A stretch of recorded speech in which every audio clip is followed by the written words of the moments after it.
I believe this film, far better than any words of mine, will give you a better understanding of the important roles played by stylists and styling in General Motors.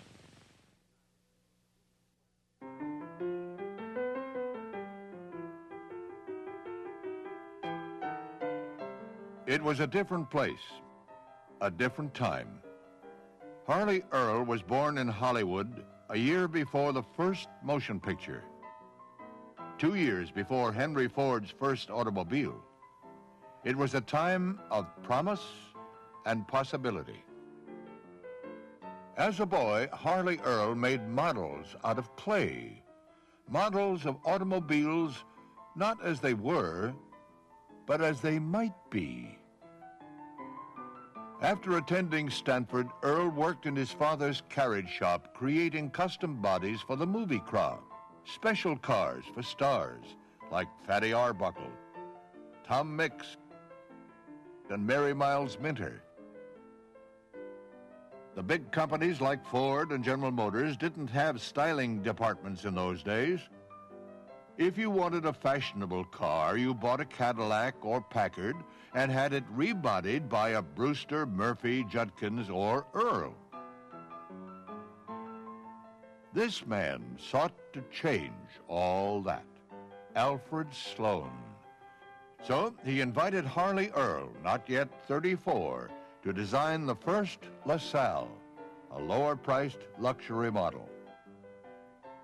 The LaSalle was such an extraordinary success that it would literally change the course of automotive history.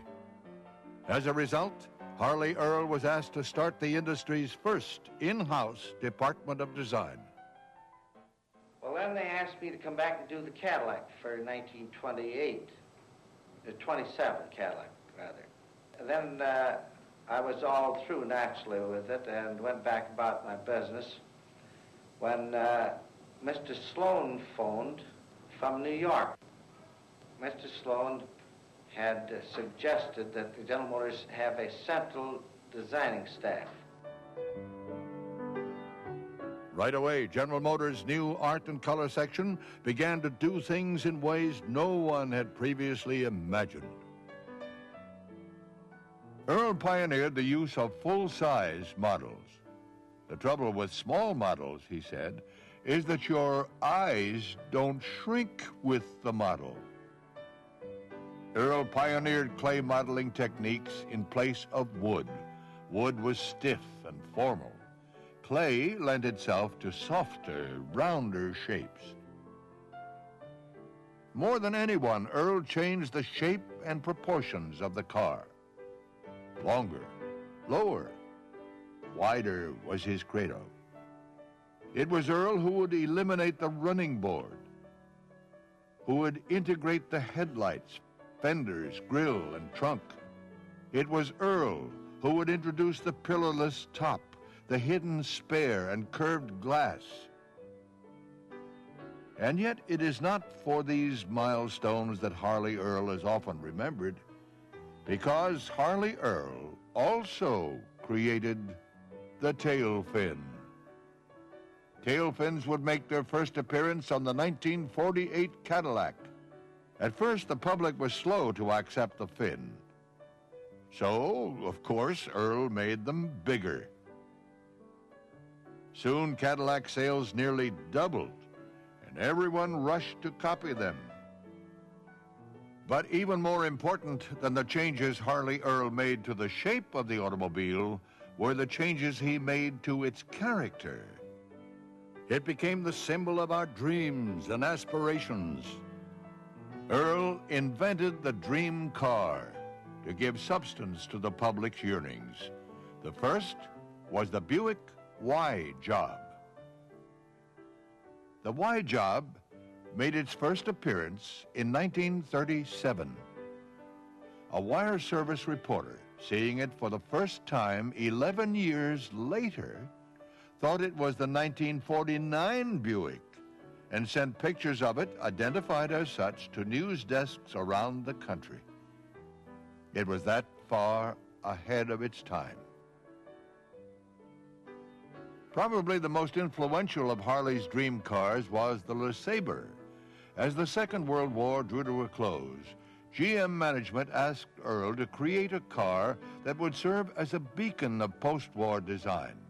The car that Earl proposed was longer, lower, and wider, as usual, but the LeSabre was much, much more.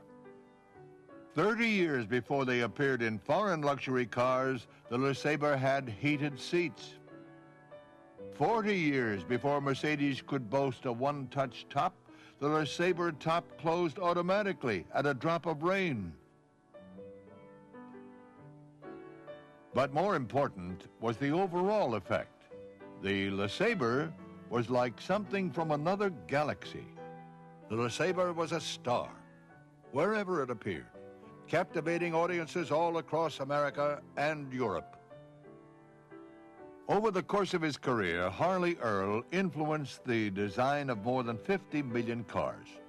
But he never rested on his laurels. He never talked about the past. For him, it was only the next car, the next design that mattered. Still, there were a few cars that were special, even to Harley Earl. In 1951, Earl attended the sports car races at Watkins Glen. He noticed a lot of the younger people were driving small British cars with names like Jaguar and MG.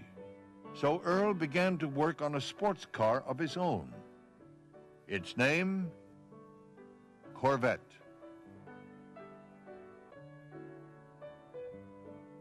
And so we are left to ask ourselves, not what did Harley Earl accomplish, but how did he do so much? Part of it was talent, of course, a natural eye for good design.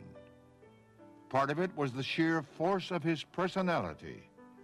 Earl was a giant of a man, 6 feet 4.5, 235 pounds, and while he could be as charming as a prince, he was also a perfectionist.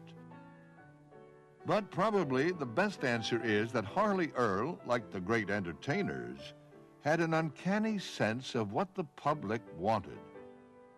Earl told interviewers that two of his biggest influences were Al Jolson and Cecil B. DeMille.